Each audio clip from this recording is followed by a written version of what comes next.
He's like, yeah, for this, other than this doesn't Right. last for like. And really what it boiled down to was the people around me. I feel like the music scene here could be way better. Okay, so we got the hair, that's Chucky. We got the jacket, that's Candyman. Wow, okay, I see it now. We got, You know what I'm saying? R.P. Big C. Rest in peace. He had passed away, but you know what I'm saying, at the time, like he was.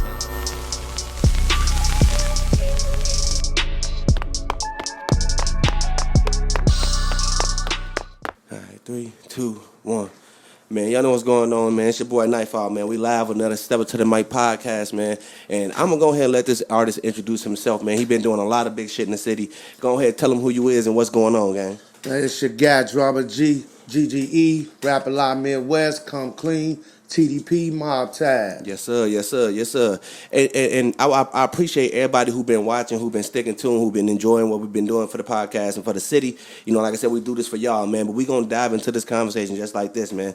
Tell everybody who Drama G is as a person and where did you start with your journey for doing music? Oh man, I'm just a businessman with a business plan. You Yes, feel sir. me? Yes, sir. But I'm just entrepreneur. I'm an actor. I'm an activist. Man, I'm all the above. You know what I'm saying? So I started this journey as a youngin. You know what I'm saying? About 7 and 8, I was getting into music. You know, I started trying to learn how to write raps and do all that. You know what I'm saying? So I started young. You Facts, know what I'm saying? Figuring it out, you know, listening to the Box and MTV. To the Box, wow, you took it back, Yeah, man. Back.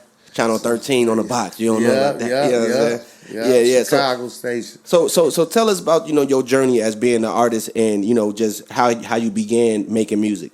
Oh man, I just been grinding, man. I had a long journey with that, man, just learning how to get to where I need to get to for our studio, who to talk to on the music, to get involved. So, I started in Chicago doing stuff. I was around different musicians coming up. My brothers and sisters, dads was musicians, playing guitar, recording and all that. So I learned a little bit like that. And then, my uncle took me to my first studio in Chicago on 19th and Michigan. Everybody know that's a legendary studio. I forgot the name of it, but R. Kelly used to record that, Crucial Conflict. That's what's up. That. Everybody was there. So, but then, I came to Minnesota. Fast forward, came to Minnesota, moving around trying to find something to get to. I got into Studio 4, Yeah, Studio 4 was where it's at. Yeah, it was an alternative school, and I was like, man, I was like grown already, so it was like I felt kind of funny around. But when they said it's a studio, it's a music school, it blew my mind. So I was there, coming in there, figuring out, and everything took off. Started learning stuff there. Facts. So how did you feel like your first time, in the studio rapping around a bunch of people? Like, what was your thoughts going through your head? Like, do they fuck with this shit? Like, what was your thoughts going through it? I was just doing what I know, I wasn't really thinking about how they thought about it at the time. I was just doing it, because I felt like I was cold enough to do that. Because I used to rap in school, at the lunchroom tables, all that. So, do you ever get like little nervous jitters sometime when it's like that time to perform? You know what I mean? Like, it depends on what's going on. Like, that's if I think too much on it. You know what I'm saying? Right. If I think too much on it, like I'll be like, man, what I'm gonna do? And sometimes I just go with the flow. Right. You know what I'm saying? Best way to do it. Yeah. So what's your thought process when you finna get ready and perform? You know what I mean? You get on stage, man. It's start time. The crowd going crazy. You feel me? And it's like, I love it. Time. You feel like, hey, I gotta throw the shades on so the crowds don't see my eyes, or I can go up there and I can take them off and look at them directly. I can look at people directly because I'm spitting about my life. You know what I'm saying? I'm the director at this movie, so that's how I look at it, and I'm just spitting my life. Facts. You feel me? So I get actually hyped when I get on stage. It's like I said, in my mind, it's start time. So right, yeah, it's time to shine once you hit that stage. Right. So I go on and just go do me. You know what I'm saying? What's your thought process behind when you putting in all that hard work and people only see the success part, but not the hard work? Oh man, it's just like they just don't know, man. Like I said, Hey, these, man, put your feet in my shoes, man. Right. I'm telling you that it's real blood, sweat, and tears in this. You know what I'm saying? I had a long journey, you know what I'm saying, to get something. I'm still getting to a certain level. You feel me? So, like I tell people, they don't see what I've been through, what I lost, and what I really gained out of.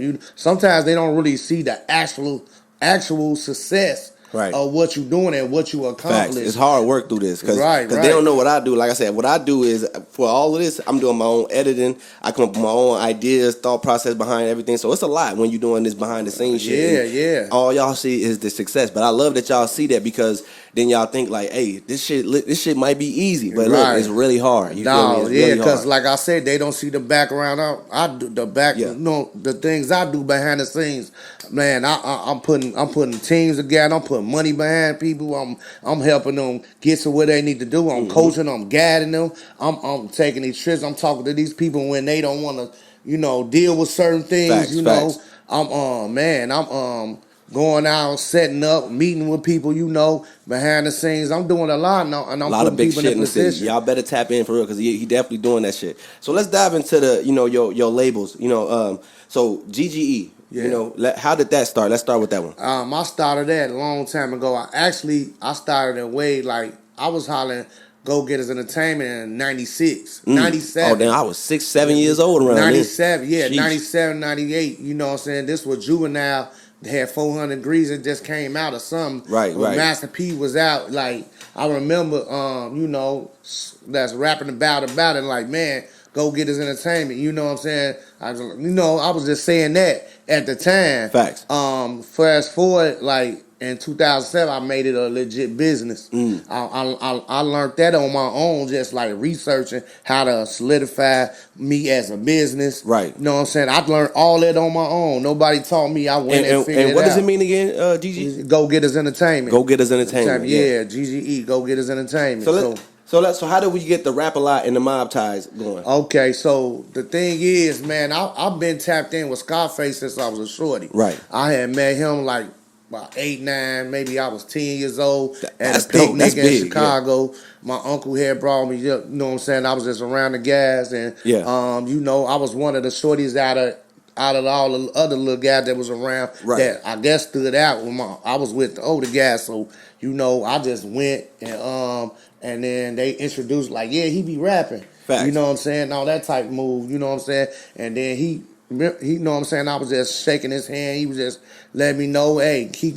at it. You know what I'm saying? And then, fast forward, I end up seeing him again. That's cousin hit my cousin up. That's crazy. So what was that like? Meeting him at a young age and then seeing him again at the later stage? Oh man, it was just like destiny. It's like destiny to do it because I ran into him again up here in Minnesota. I was at the Myth. We met him at the back door. At the Myth, we came in with him, and I remind him at the time, you know what I'm saying? He was like, yeah, I remember that. He's like, that's crazy, I remember that. He's like, yeah, I remember being in Chicago around this. And that's crazy for big time artists to remember something like that for sure. Yeah. I even brought him a little gift. He know what that is. Right. But I brought him a gift. Yeah. You know what I'm saying? And I came, he even brought me out on the stage at Myth and was just letting people know, hey, this a real guy, you know what I'm saying, real nigga. What was that like right there? What was that experience like? Man, that was beautiful because, I was telling people like I met him before, and then, people think you just talking until he really actually brought me on stage and was like letting people know that. Now they're like, oh, this shit real. Right, and that's one thing I hate about people. A lot of people, like, some people do be telling the truth, man. Y'all act like y'all don't believe, man. Like, I shouldn't have to go to the extreme to show you. You know what I'm saying? Right. Y'all see the vision, man. Come fuck with your boy. Hey, man. it was Stop funny playing. seeing them people's faces. They thought all was bullshit. They was right in front of stage. And so happy that they was in front of stage. Right. So it was like, yeah, I told you, yeah. So it was like, it's just like, yeah, hey, this real right here. So it was like, it was a nice time, man. It was a beautiful time. Actually, I met Smack Brother on that day too, Shay Davis. I met him. It was a surprise. I didn't know he was gonna be there. Right. But I met him, and I met his two artists. I can't remember their name right now, but Young Malice, and shout y'all out. Yeah, it was this artist, Young Malice. I remember Malice, and me and him was talking the most, and it was the other one. They was like in a group or something. Right, the right. Product. The group call was the product. Right, that's what's up. But yeah, I seen a big record that you did with a artist who popping still right now, Duke Deuce. You know what I'm saying? That record that y'all did with the remix to that song that y'all made. Can you tell the world how that came about right there? Okay, so the thing was like, man, I was already intact with Duke Deuce people from Memphis, up here in Minnesota, so Minneapolis. So, you know, it was on that type of move. You know what I'm saying? Right, that's what's up. So, he was telling, he letting y'all know he plugged in the industry. Man. Right. So I was talking to Duke Deuce's dad. He kept telling me my son rap, but I wasn't really paying attention as much because I was doing what I was doing. So right. At the same time, boom, fast forward, he like, man, I'm gonna let my son know, you know, I'm rap or whatever. But I already had hit him up already. Was like, hey, let's work or whatever. So I already had, you know what I'm saying. We got the song ready. You know what I'm saying? Had my man put the record together. It's like we found the beat, dude. I'm like, man, I already know what song I'm gonna do. This we gonna find something to put them on. So anyway, he ended up hitting us, boom, and we had the record done. We shot on the record. He's like, oh, this dope, this hot. I'm fucking with it. I'm fucking with it. Yeah. So, you know, he's like, I'm jumping on and send it ASAP. We sent it ASAP. And y'all did a whole video to it, too, though. That's what make it even better. We did the first video and then the second video. You know, it's a remix. We flew to Atlanta, got busy down there. He came out. You know what I'm saying? Time and showed out. Man, shout out Duke Deuce, man. You definitely helped the city for that, man. For sure, man. That's a big record right there, man. Yeah, definitely. So tell me how it's almost gold, too. I had #1 on independent charts and my record went gold right now. That's what's up. Gold. So how did meeting Duke Deuce and creating that record help your legacy right now? Oh yeah, it like I said, man, it helped it a lot because you know we made we had a dope record and then we added him on there, which you know what I'm saying made sense, and it turned out to be a classic. You know what I'm saying? So that was dope. It definitely helped me on the record and it helped gain more exposure. You know what I'm saying? Help me more on exposure to definitely. You know what I'm saying? And I put, you know, it definitely put the marketing dollars behind it. So, you know, that's what really helped it too, putting the marketing dollars. So y'all got videos, y'all gotta put that money up and put them marketing dollars behind. Put y'all up for songs, yourself. Man. You gotta keep invest. Pushing a single. You got a single. Keep pushing the single. Definitely. Don't stop I'm not stopping pushing Big Race. Big Race is still pushing. We headed to the platinum status. Hey. So we keep pushing. And I gotta get in line with that too, because I just be making some shit I'm not Lil Wayne. I can't do that shit until I get to that status. You know what I'm saying? And you got to build that up because they got to know you for a record. Facts. That's what they got to know. Like, who record he did? He did it. Oh, yeah, Facts. Okay. Because like they said, it only takes one record. Facts. So let me ask you, what's the biggest difference between working with an industry artist and a local rap artist? Professionalism. You know what I'm saying? You know, you gotta you gotta have everything intact. You gotta make sure your registration together. Yeah. You gotta make sure you on time. Make sure you all your ducks in a row. You gotta have them numbers together. The numbers together too. And make sure they get the back end so everything registered. They getting their back end. That's why a lot of artists don't get their song cleared. Because they didn't got all their stuff together. Right. They know you ain't serious. So would you work with an artist that say, let's say, you know, he on the right track, sounding good with the music, just don't got the money and shit behind him to go, you know? Yeah. But the music sounding good. Would you still give that artist the opportunity? I'll give them opportunity, but I give them opportunity, but I let them know these your options. I give them options because you might not have the money, but somebody else do. Right. So you got to find you an investor because don't let the rappers tell you they ain't got no investors. There's only a certain amount of artists that put their own money. A lot of them got investors. A lot of them got investors, so they got somebody putting in funding the money for them, and they put it to the right spot, and they turned up. 1,000% true, man.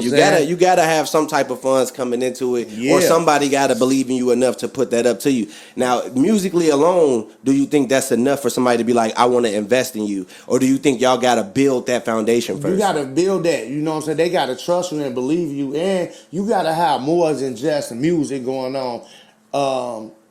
If you just an artist that do music, then you need to have some team that's can do a lot of other stuff that can help push you as that artist and put money behind you as the artist.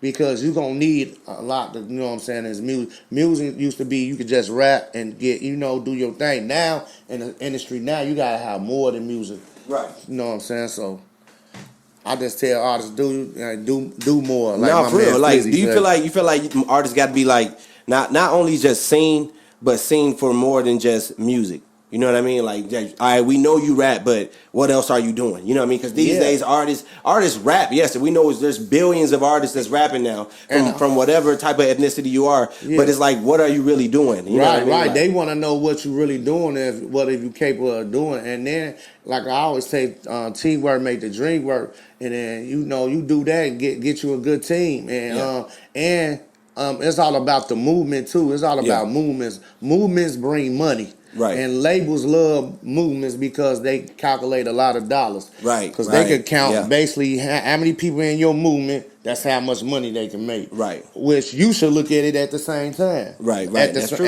Look at it just like that. That's true. You know what I'm saying? Because everybody can be making some money and everybody can run them numbers up. Right. Nah, that's very much true. That's very much true. So like, what would you tell artists, in that position of, all right, I may not have the bread, but I feel like if I can push myself hard enough with the music, I know it can get there. Yeah. I just say find your reset. If you gotta work, go work. You gotta do what you gotta do. You know what I'm saying? You know what you gotta do, But in today's age, do you feel like that's enough? No, it's not enough. It's not enough. I mean, it depends on how fast you trying to go and where you put your money. Cause like if I knew what I knew before, I got basically up in the music game. Right. If I knew what I knew now, I definitely know where to put my money at now. You know what I'm saying? Because I got the relationships now, and I know who to go talk to do certain things. Right. I know who to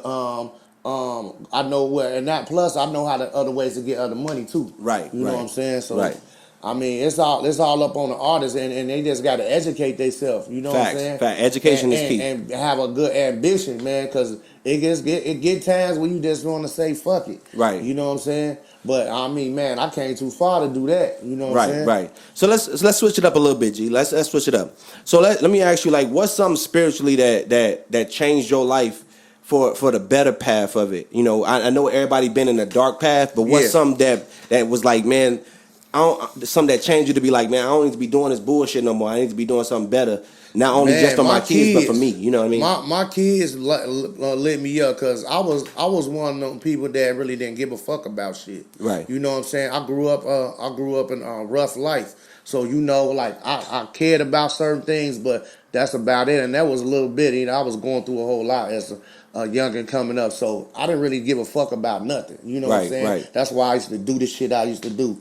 But at the same time, when my kids came about, it made me look at life another way. Then, I almost died a couple of times. So, you know what I'm saying? So, I didn't, you know what I'm saying, been through a lot. So, right. I then look at it like I'm here for a reason. You know what I'm saying? Facts. So, I'm here for a reason. So, let me ask you something else, like, switch it up again.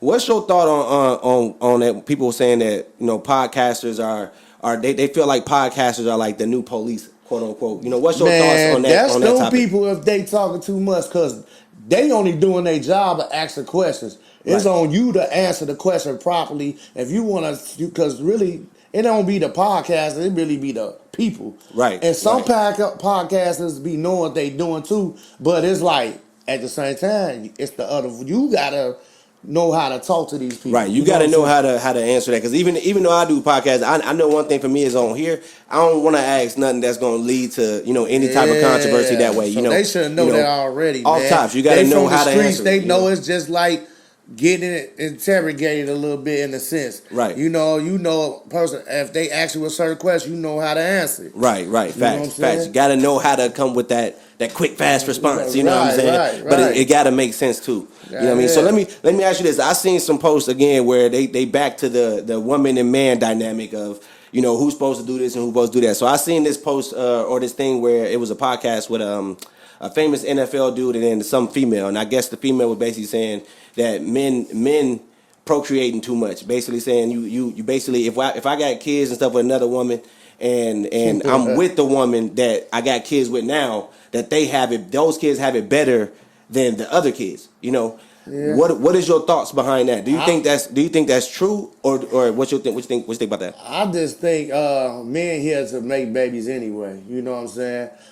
Second, I just think it's a better move if they all in the house, same house, because they can get different parenting skills and they seeing your mama and father working together. Yeah. You know what I'm saying? I ain't gonna say every household is the same, but when it's good when the mama and the daddy is collaborating and working together as a parenting. Right. And you know what I'm saying? There's order in the house. Right. You know what I'm saying? Here's what I say to that. I feel like if you the man out here and you procreating with a lot of babies like that, you might as well just put their ass together, I feel that too. build the kingdom together, because then that'll squash all that shit. Because people in other countries, just like back in the day in Africa and all that stuff like that, in the kingdoms, they had all their wives living together. All their baby mamas was together. So if that's the case, if women put that bullshit to the side and be like, all right, look, I know he got another baby mom by her. All right, cool. Y'all ain't got to sleep together, but at least build together, and that's gonna help the kids. What they say, if we steady trying to say a man doing too much with this and this, and a woman doing, we steady trying to bash each other. All right, look, put y'all pride to the side, then, and why don't y'all just come together?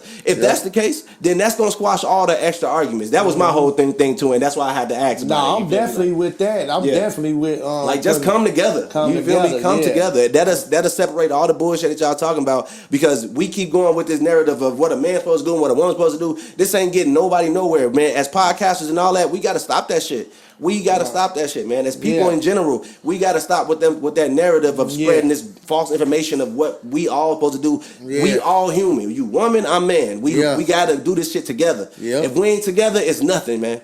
People come together. Wake the fuck up, man. When will y'all realize, man? But man, back to your music, man. Where you see your music thriving in the next few years? Oh man, I'm on platinum status, man. I'm platinum status. That's what I'm on. And like I said, platinum status and make sure my movement is on too. You know what I'm saying? Facts. Everybody that's dealing with me, make sure they on too. You know what I'm saying? That's what I'm doing. Facts. So at the same time, that's why I see platinum status on top.